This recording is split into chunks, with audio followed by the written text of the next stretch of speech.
Actualizamos la información en contexto global de France 24. Soy Juan Pupiales y vamos a repasar ya los hechos más importantes del día. 22 muertos y 117 heridos es el saldo de un bombardeo israelí sobre Beirut. Se trata del ataque más mortífero sobre la capital del Líbano desde la actual escalada de tensiones. Las tropas israelíes también golpearon a fuerzas de paz de Naciones Unidas en el sur del territorio libanés. En la Franja de Gaza, Israel bombardeó una escuela que funcionaba como un refugio para desplazados en el centro del territorio palestino y al menos 28 personas perdieron la vida. Los heridos se cuentan por decenas, mientras que Israel asegura que llevó a cabo un ataque preciso sobre terroristas. El huracán Milton abandona Florida y avanza hacia el Océano Atlántico tras un saldo de al menos 7 muertos en suelo estadounidense. 3 millones de hogares y negocios están sin luz, mientras que las alertas por tornado llegan a 150.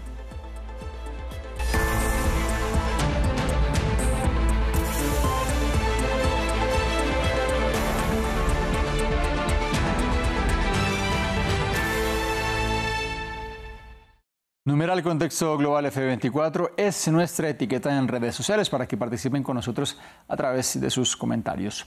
La ofensiva israelí en Beirut se cobró este jueves 22 muertos luego de bombardear el centro de la capital del Líbano. Los heridos llegan a 117, en el que es el peor ataque sobre esta ciudad desde que comenzó la actual escalada. Concretamente fueron 2 impactos sobre el oeste de Beirut que golpearon 2 edificios. Es la tercera vez que Israel ataca el centro de Beirut en el marco de una ofensiva que se ha centrado sobre todo en los suburbios en donde opera la milicia chiita Hezbollah. Fuentes de seguridad del Líbano aseguran que el objetivo de este jueves era un oficial de esta organización, aunque la agencia Reuters asegura que ese oficial pudo eludir los bombardeos. De otra parte, las fuerzas de paz de Naciones Unidas denuncian que Israel hirió a 2 cascos azules luego de que 2 tanques dispararan contra una torre de vigilancia en el sur del Líbano. Además, civiles turcos también han tenido que ser evacuados. Doy las gracias al Estado turco por traernos y cuidarnos porque la situación en Líbano es muy trágica. Me gustaría hacer un llamado y pedir que nuestro Estado preste atención a la gente porque hay mucha gente oprimida, indefensa, niños y muchachos. Me rompe el corazón ver estas escenas que vemos y que están ocurriendo en Líbano.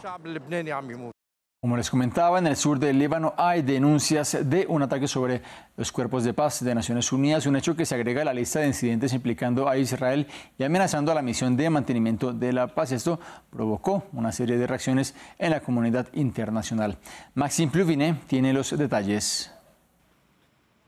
Las fuerzas de paz de nuevo amenazadas en el sur del Líbano. 2 de sus miembros resultaron heridos este jueves, después de que un tanque israelí disparara contra una torre de observación de su cuartel general en Akura.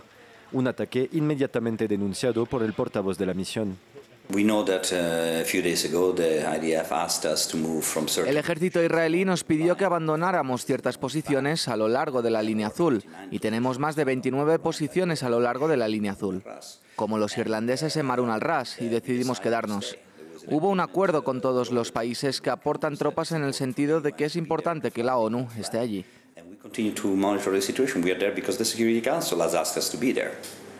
No se trata del primer incidente destabilizando la situación en la línea azul y la misión de paz. El martes, soldados del ejército israelí alzaron su bandera en otro puesto, ubicado en Marun al-Ras. También en el ejército israelí ha pedido a la misión de la ONU que se retirara a 5 kilómetros de la línea azul. El ataque del jueves provocó reacciones por parte de la comunidad internacional. También hemos dejado claro a todas las partes, incluido Israel, que esperamos que respeten la seguridad del personal y las instalaciones de la ONU y eviten incidentes que los expongan a riesgos o daños, así como que colaboren con las autoridades de la ONU para garantizar que los cascos azules puedan operar libremente y de acuerdo con su mandato. El ministro italiano de Defensa acusó que los disparos israelíes podrían constituir crímenes de guerra. París y Roma convocarán la semana próxima una reunión de los países europeos que contribuyen a la misión. Alrededor de 10.000 cascos azules procedentes de 50 países operan para aplicar la resolución 1701 de la ONU, que surgió de la guerra de 2006 entre Hezbollah e Israel. Y en la Franja de Gaza, investigadores de Naciones Unidas acusan a Israel de crímenes de guerra, concretamente de exterminio, al atacar sistemáticamente el sistema médico del enclave palestino. Este jueves, el ejército israelí mató al menos a 28 personas en una escuela en un campamento de refugiados en Jabalia, en el norte de la Franja, donde se concentra nuevamente su ofensiva. Son imágenes de la unidad de cuidados intensivos del Hospital Kamal Atwan, ubicado en Jabalia, norte de la Franja de Gaza. Bebés en incubadoras y niños al borde de la muerte dependen de ventilación mecánica. También hay adultos hospitalizados en esta sala. El sistema sanitario, al borde del colapso, obliga a ocupar el área especializada para niños. Ahora, con la ofensiva aérea y terrestre del ejército israelí en el campo de refugiados de Jabalia, el hospital podría dejar de funcionar. Desde aquí, desde el centro de la unidad de cuidados intensivos, hago un llamado a todas las organizaciones internacionales y humanitarias y a la comunidad internacional para que impidan que los ocupantes implementen su decisión de evacuar el hospital Kamal Adwan y cesar sus servicios.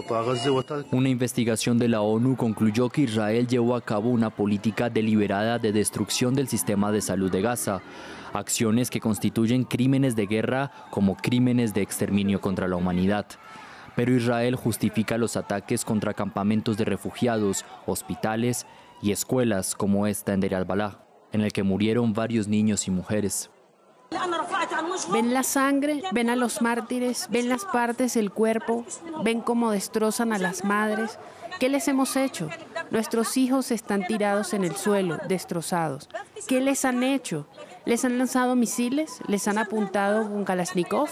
Nadie lo hizo. Tenemos niños inocentes. La gente de aquí es inocente.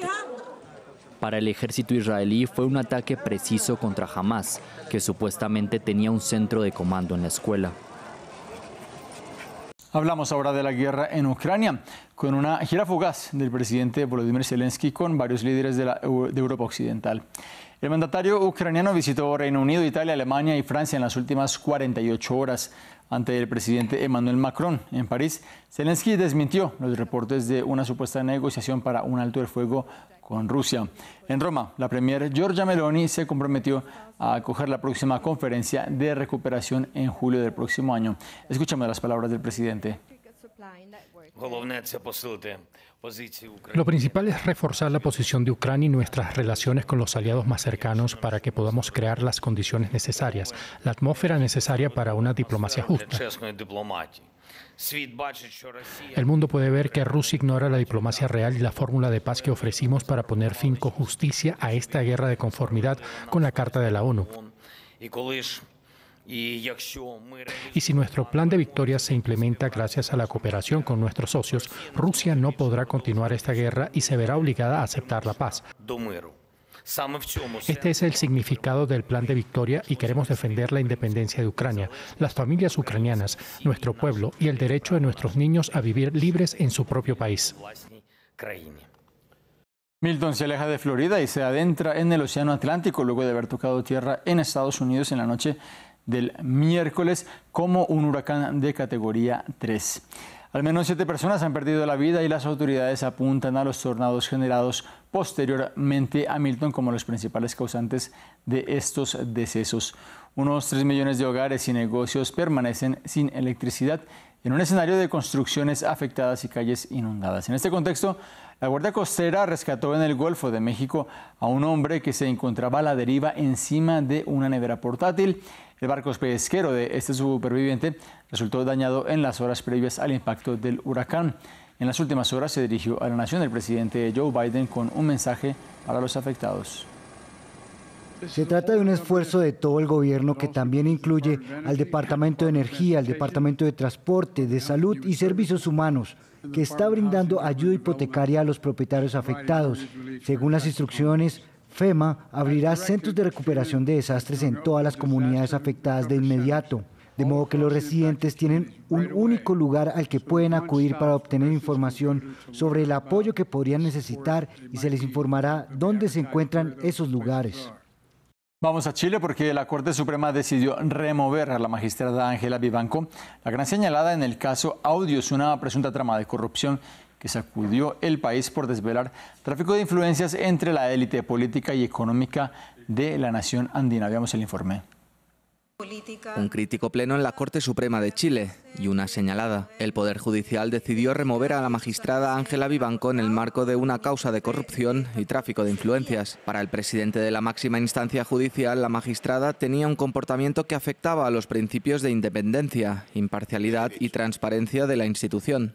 Y de conformidad con lo dispuesto en el artículo 80 de la Constitución Política de la República, se declara por unanimidad que la señora Ángela Vivanco Martínez no ha tenido un buen comportamiento en el ejercicio de sus funciones y en consecuencia se acuerda la remoción de su cargo como ministra de esta Corte Suprema de Justicia.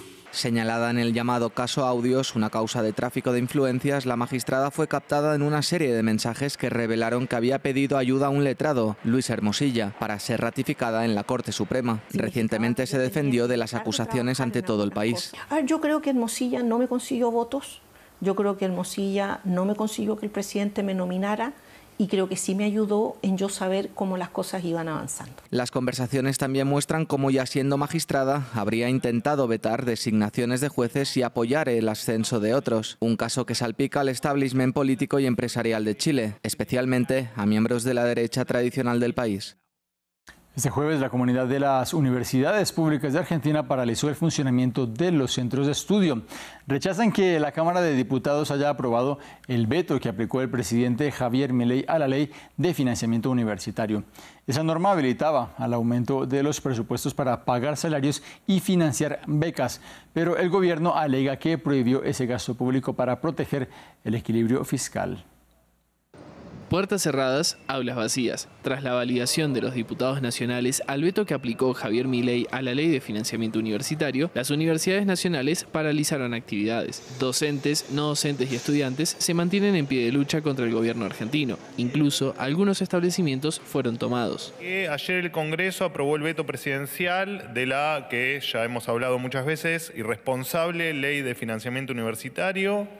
Por supuesto, el agradecimiento a todos los que estuvieron como prioridad la importancia de cuidar el bien común de todos, que es, en este caso, haber protegido el equilibrio fiscal, como saben, absolutamente innegociable para nuestro gobierno. El gobierno nacional, que desde su llegada mantiene encendida su motosierra, ha realizado actualizaciones mínimas en los presupuestos universitarios. Los salarios de los trabajadores están por debajo de la línea de pobreza y sostener los edificios se hace casi imposible. El Frente Sindical de Universidades Nacionales convoca a un paro total el día jueves 10 y a consolidar el plan de lucha en defensa del salario y del presupuesto universitario. La voluntad popular ha sido defraudada y la democracia ha cedido el manejo antirrepublicano de gobernar por decreto del gobierno nacional. Se conformó una alianza política que es incapaz de conmoverse ante el sufrimiento de las grandes mayorías, ante el reclamo de todos los sectores por sostener aquello que es fundamental: la universidad pública, la educación pública. El gobierno de la Libertad Avanza se mantiene firme en su postura y dice no estar dispuesto a negociar el supuesto equilibrio al que intenta llegar para combatir la inflación, a costa de aumentar el presupuesto educativo. Y las universidades denuncian que busca llevar la situación a su punto más crítico para financiar la educación pública. Les recordamos que France 24 en español está en WhatsApp. Ya nos pueden seguir a través de esta red social, donde compartimos lo más importante de actualidad internacional a diario. Lo pueden hacer escaneando el código QR que se encuentra en sus pantallas. Ponemos punto final por hoy a esta emisión de Contexto Global, pero quédense con nosotros. Ya viene Esther Herrera con Europa Hoy.